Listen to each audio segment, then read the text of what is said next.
The Establishment Subcommittee will start our meeting. It's 8:30 and we have a quorum. Let's get started. On the agenda, we have 2 items for discussion. Before the meeting, the administration supplied members with paper EC 2013-14, 3 and 4. For the first paper,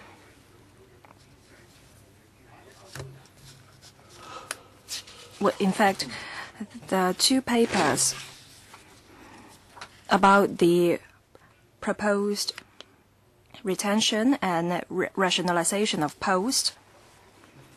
May I remind members that if you have any direct or indirect pecuniary interest, conflict of interest, you should declare the nature of the interest according to Rules of Procedure 83A.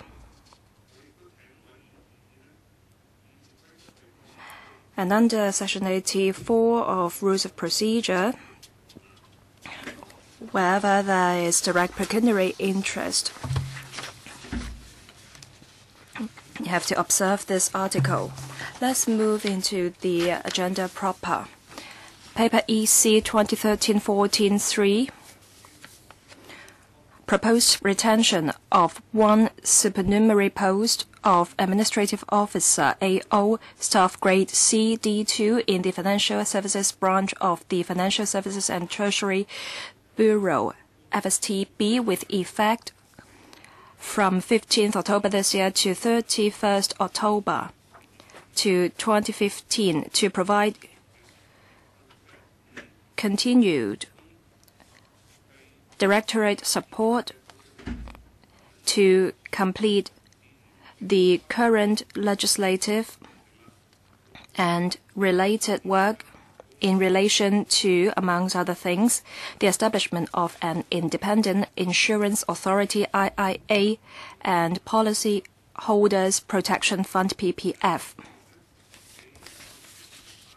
On the 8th of April this year, the Financial Affairs Panel of LegCo was consulted on the matter. With us today,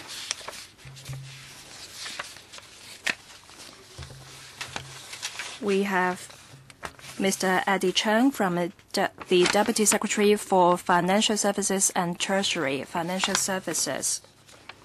I'll open the floor for questions, 5 minutes each. Any questions? Yes, Ms. Emily Lau. Thank you, Chairman. We support the paper. Now, for the independent of insurance authority, I would like to make some points. I hope we will see more support in this in the Council. As for the support in the sector, can the administration shed some light on that? Mr. Cheng? Thank you, Chairman. Last October, we started a consultation exercise concerning the legislative process. We received 558 written submissions, 3 of which were repetitive. They were copies of each other, and if we exclude that, we can exclude these 3. And there are some concerns in the sector. To summarize them, first of all, they are concerned about the representation of the membership. They ask frontline intermediaries to be included on the board to represent the interests of the frontline staffers. We will set up 2 advisory committees, 1 on insurance, 1 on life insurance. They would like some representatives to be on the committees too. Next point about penalty system. The maximum penalty, maximum fine amounts to $110 million. They think is on the high side. We already said that the lightest penalty will be condemnation, and nobody would know about it. It concerns some minor issues, and that can be risen to revocation of license and suspension of license. For the 10 million fine, they don't think someone in the trade should receive this maximum penalty. But we already explained that this is the maximum penalty.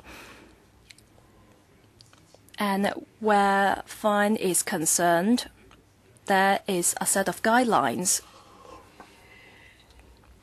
stating that the amount of fine should be in proportion to the extent of the breach.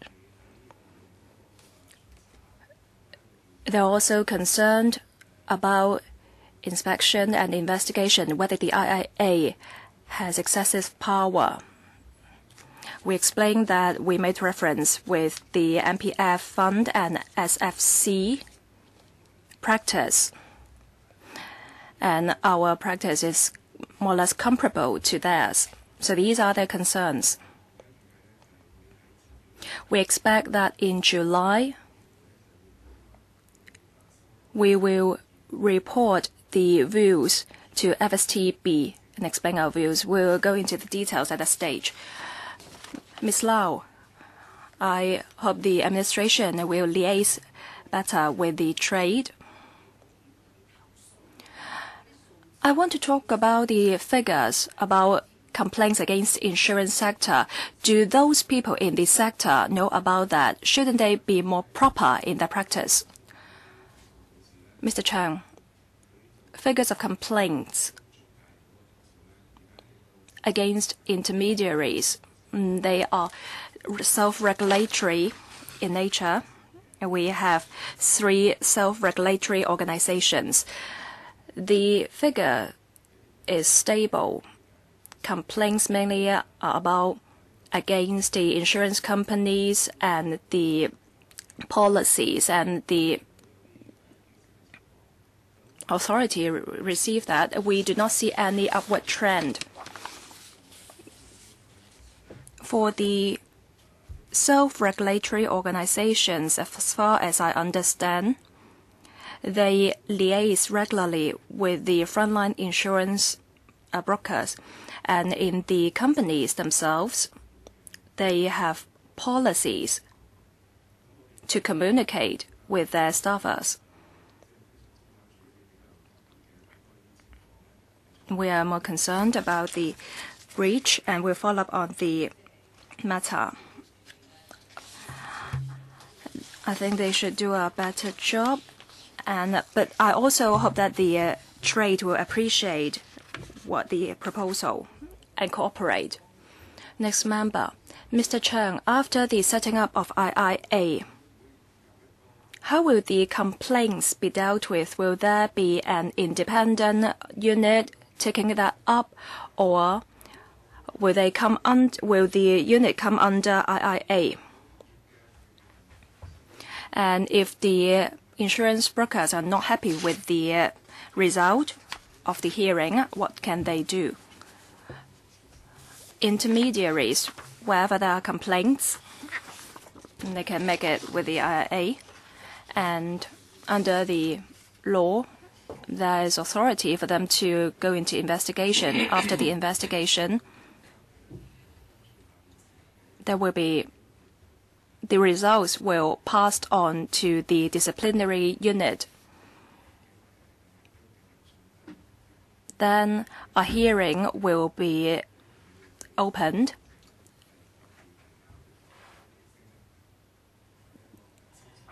For those being complained against, they can make a statement. And when the case is established, license can be revoked, suspended, and the person can also be fined. If the person is not happy with the result, they can make appeal to the appeal board,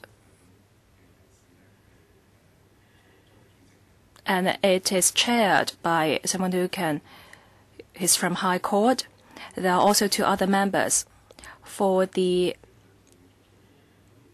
appeal board, it will review the result. The result can be overruled or the case can be returned for a rehearing.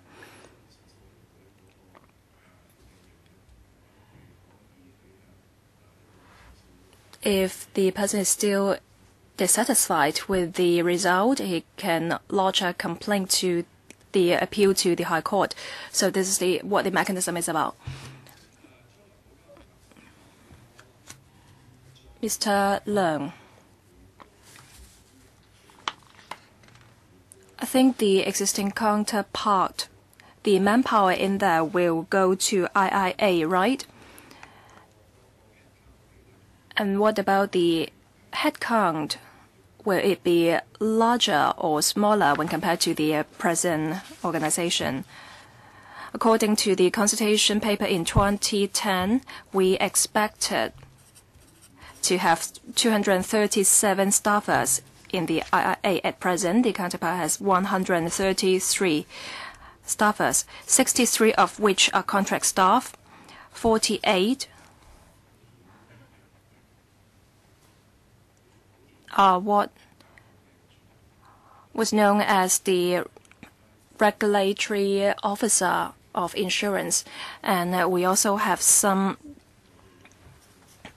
general staff. For the general staff, they will be redeployed back to the government. They are really the support staff. As for insurance officer who are civil servants or contract staff, they can make applications to work in the IIA. At present, we do not have an agreement to say that we take up all these staff.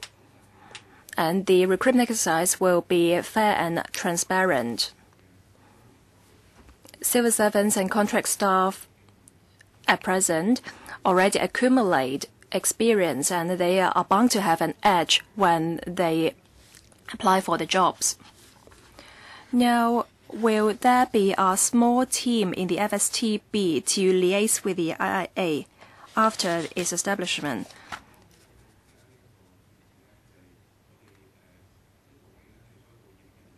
The post will expire in 2015, 31st of October.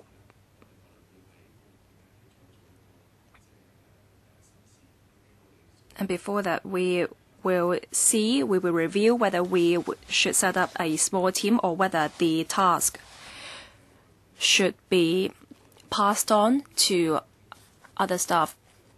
We'd like to streamline our structure. And after we've completed the legislative procedures of the setting up of IIA, the civil servants taking up the task at present, we see a drop in workload substantially. Before I ask the next member to speak,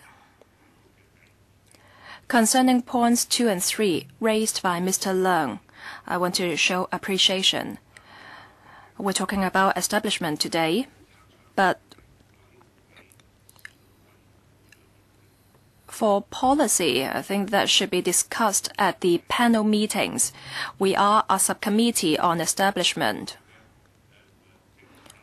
For policies, they should be taken up at the panel meetings. Otherwise, this subcommittee will be discussing policies. Next, Mr. Ting-kwong. Thank you, Chairman. For this post,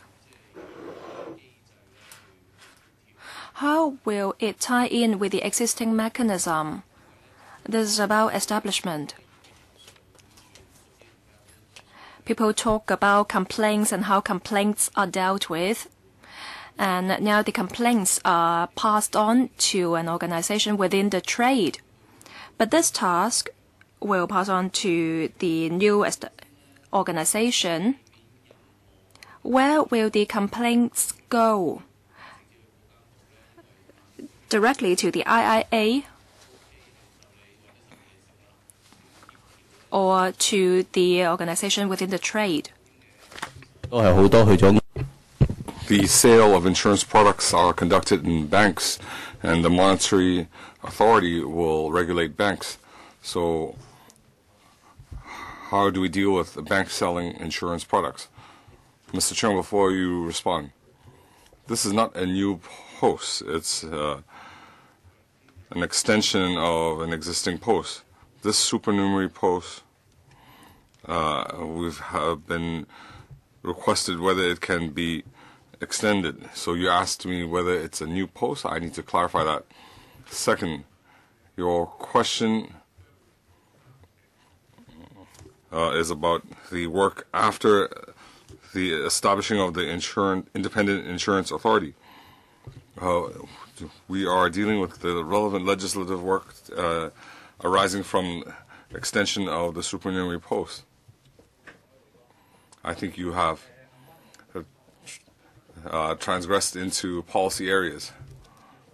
Yes, I can respond briefly. My understanding is that Mr. Tang is concerned about the role of the two regulatory authorities. The new IIA regulates the licensing regime. It will be the ambit of the IIA.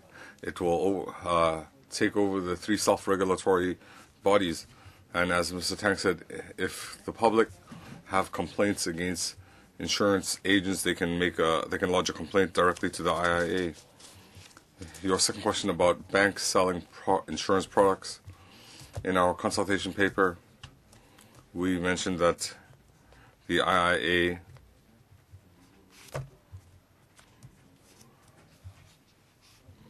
will transfer the investigation and monitoring functions to the monetary authority. But after investigation by the MA, after a report issued by the MA, the penalties levied will be handled by the disciplinary committee of the IIA. The IIA is also the only body that hands out penalties and relevant guidelines. Mr. Yu Siwing. The new posts will handle the establishment of the IIA.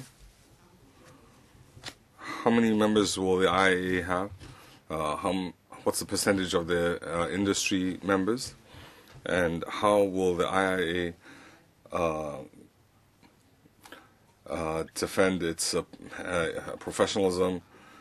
You mentioned that the ceiling of the fine is 10 million, and the frontline workers are concerned that they cannot pay the fine if they have been fined. Mr. Yu, you have touched upon the policy issues of IIA.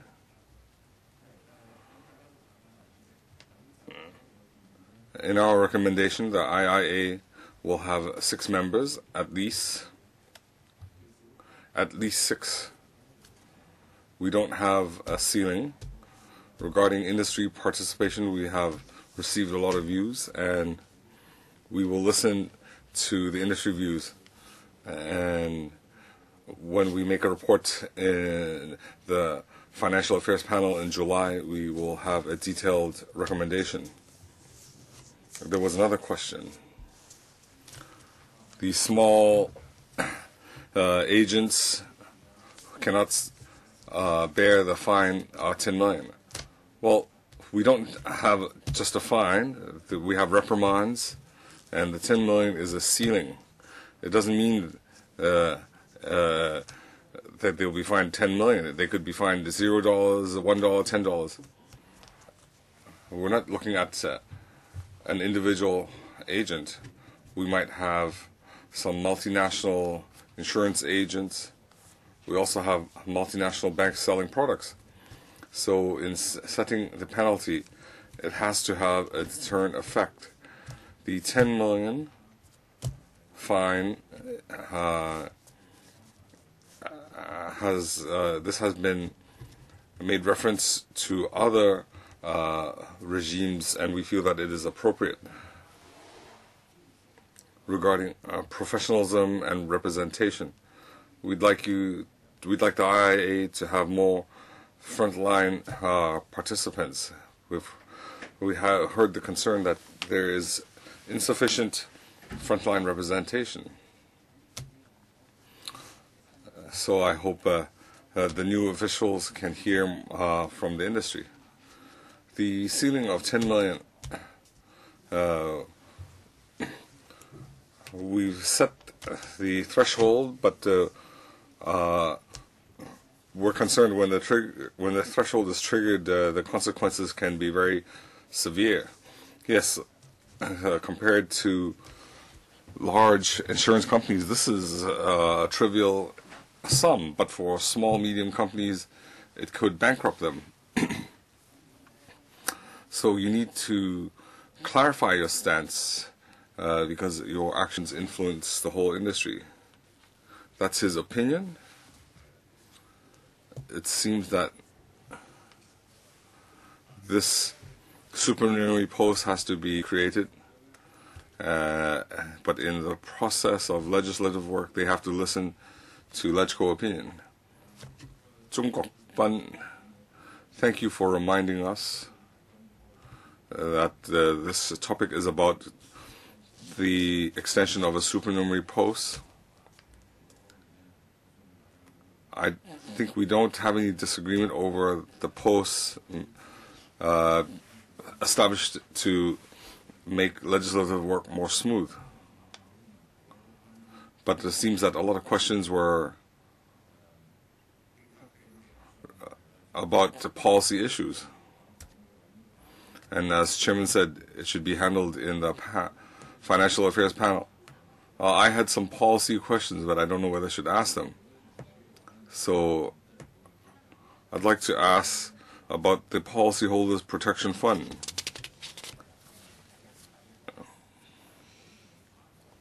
I'd like to understand what's the coverage and how it's covered.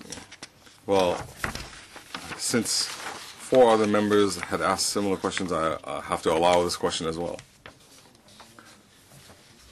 The Protection Fund coverage. So it's for individual policyholders, SMEs, some owners, corporations are covered because the OCs have to purchase third-party liability insurance for SMEs. They might have weaker negotiating powers, so they need to have certain coverage.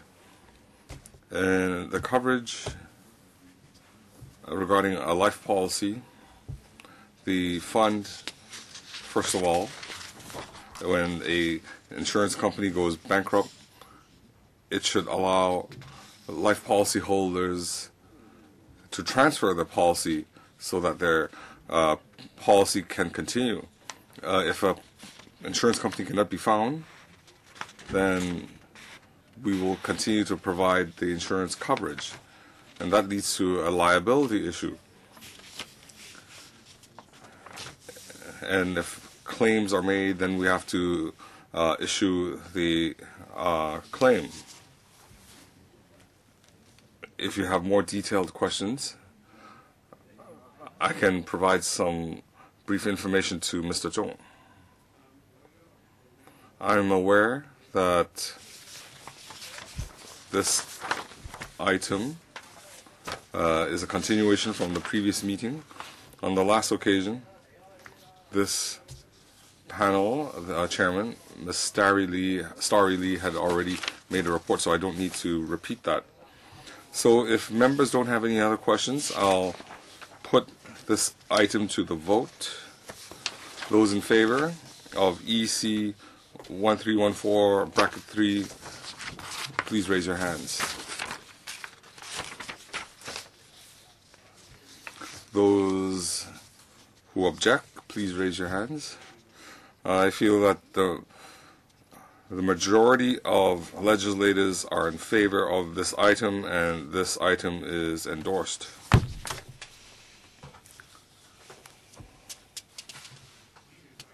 Agenda item number 2. The paper is EC 2013-14, paper 4. We have the Government Secretariat, Development Bureau, Planning Department, Civil Engineering, Development Department.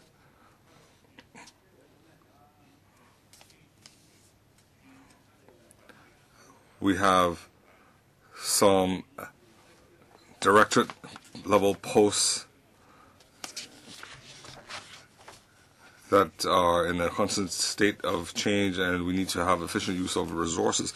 On the 23rd of April, we had consulted the development panel of LegCo, and today in attendance to answer members' questions, we have Mr. Wai Chi Sing, Permanent Secretary for Development, Director of Civil Engineering and Development, Han Ji-Kang, Director of EMS, Mr. Frank Chan, and Director of Planning, Mr. Ling Gak Kan. Now, Mr. Lau Wong-Fat, the Chairman of the Development Panel, is not our establishment subcommittee panel. He is not able to attend this meeting. So, in accordance with the material provided, I will give a short briefing on our discussion topic.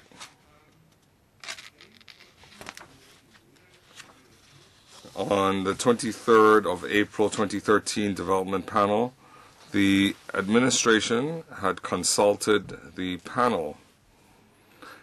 Members in attendance were in favor of the proposal. Some members felt that the government forecasts that expenditure will increase in the coming years in infrastructure. The administration should review staffing needs in order to meet the long-term personnel demand. The officials present had already taken note of these views. So we can now have members raise questions. Tanggap. Thank you, Chairman. I'd like to ask a question about escalators and lifts. The posts are 4 and 6. Does their work cover the training and retraining of escalators and lift technicians? Because the labor union, our labor union, claims that the staff in these industries are insufficient. We have, it's not a new post. We have just created a permanent post. And the terms of reference are already detailed in the paper. I was asking if you have any new plans. Just now, we mentioned there's a consultative committee. The EMSD will create a consultative body to see what kinds of problems are encountered by the industry. So it will be dealt with. The committee, will it have labor representatives? Yes. Next, Mr. Tang, I think you should refer to the paragraphs in the paper. That is very appropriate. Next, we have Mrs. Regina Yip. Thank you, Chairman. The paper does not create a new post. It's just creation of permanent posts. There's no extra spending, extra expenditure. You are just reshuffling the posts. You had PWD, you had different posts. We have civil engineering, EMSD. They are just reshuffling the posts. Is that the case? Well, you can't look at it from that perspective alone. There is a complex answer to your question.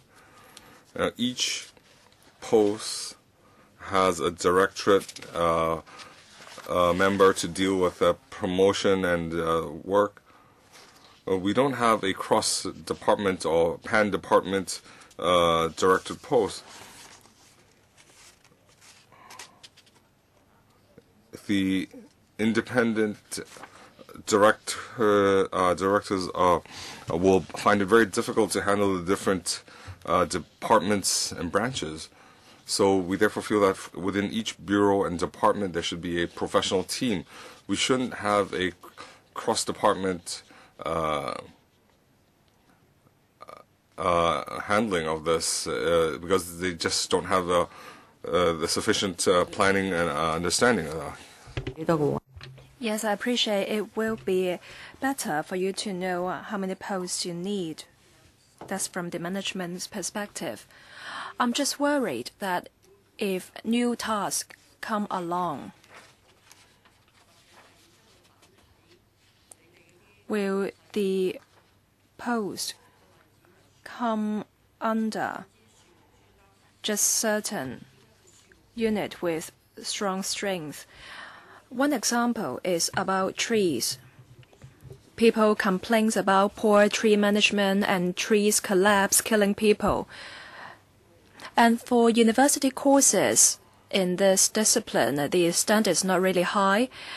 Some say that we need a tree expert with a PhD to oversee this issue, but this task comes under landscaping. People are not happy about it.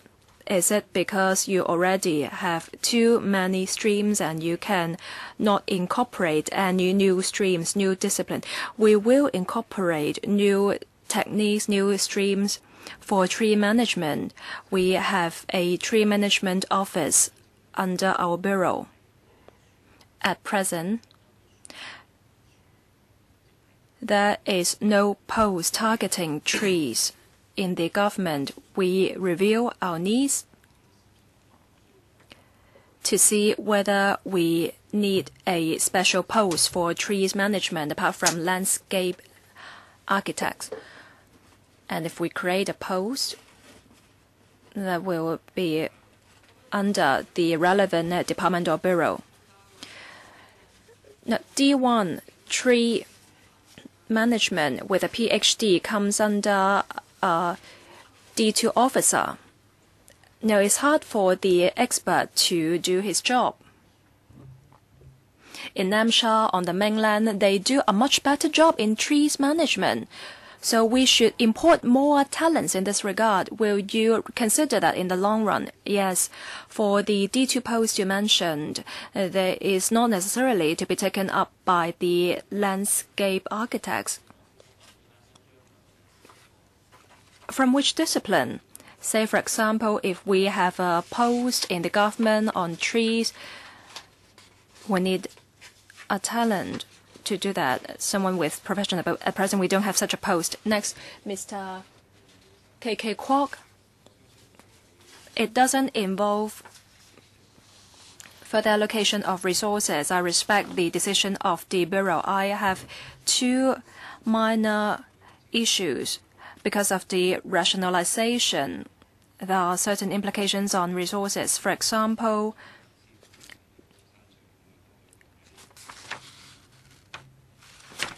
Chief Town Planner will be deleted, and we have a Chief Engineer comes in place.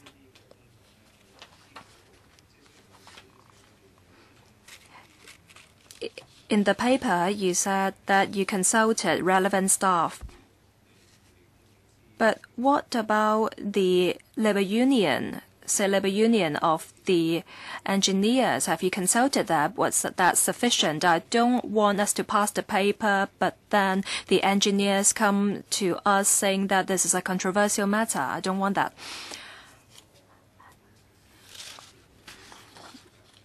For the chief engineer post, it's right for you to create the post because I think you see a rise in workload in that regard. You put that down under electronic and mechanical discipline. Is the training sufficient? Because for healthcare, it's not only related to electrical and mechanical. I appreciate that the rationalization responds to the needs. But will you propose another rationalization 3 years, 5 years down the road? If that's the case, then there may be some succession problems. Is it the case that you don't expect to have a rationalization 10 years down the road? First question, let me assure members that in the past 1 or 2 years, we had extensive consultation because we were also concerned that the move may lead to some strong views of our staff. But we understand from them that they support our proposal. For healthcare engineer, let me pass on to my colleagues to take up the question. Regarding Mr. Ting-kwong's question, for chief engineer taking up healthcare, it's a D1 post under electrical and mechanical engineering. We're talking about 1,000 staffers. That also covers staff from the latest biotechnical engineering, information, IT engineering, and we have different streams of engineering exactly because we are looking at the long run. We see advanced technological progress in healthcare. That's why we need someone with professional knowledge to lead the unit, and he should have knowledge in autonomy and in biology. There is extensive, comprehensive training. And from our experience in the past 10 odd years, it's better for someone in electronic discipline to take up the post so we can have better liaison with our colleagues in the healthcare sector. How long the rationalization will stand? A long time. We won't take a step back. The posts have been in place for 10 odd years, and our focus was to have flexibility in the department, the bureau. But with more of these posts, we have in mind to have a professional team. After the rationalization, we will have a more stable and more professional team, so we don't propose to track back. Next, Mr. Liu Ting-kwong. Mr. Martin Liu. Thank you, Chairman. Basically, you changed the multidisciplinary posts to single disciplinary ones so that you can have a more professional team.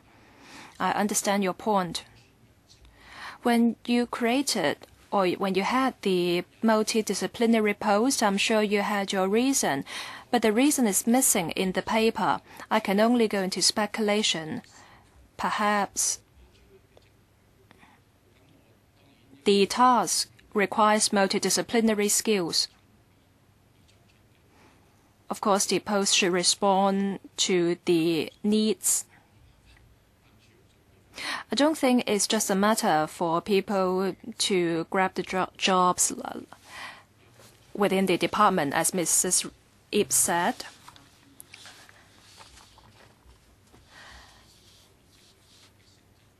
Have you reshuffled the multidisciplinary post?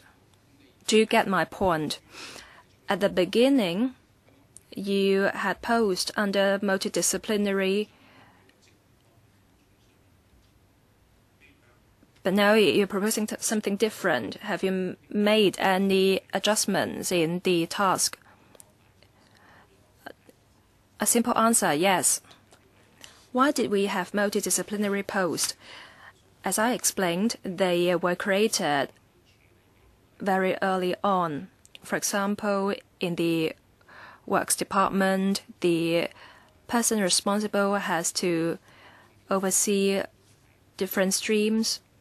And so we opened up many posts under multidisciplinary.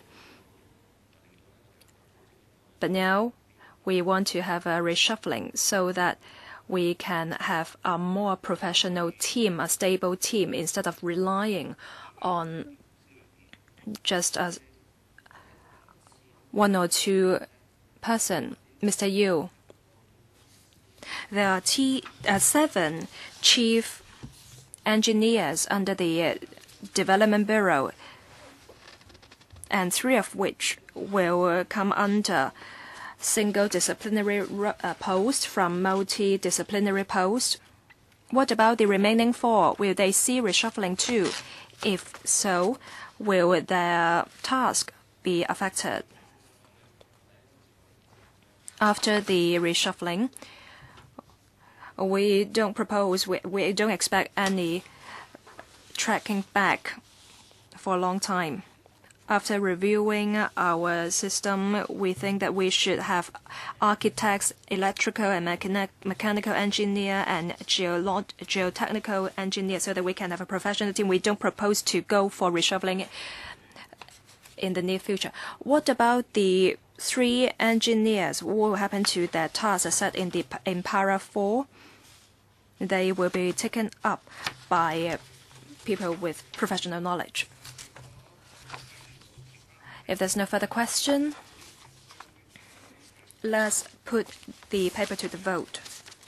Those for the paper, EC 2013-14 4, please raise your hand. Those against, raise your hands, please. I'm of the view that those voted, majority of them support the paper, so endorse it. So much for today's meeting. Meeting adjourned. Thank you.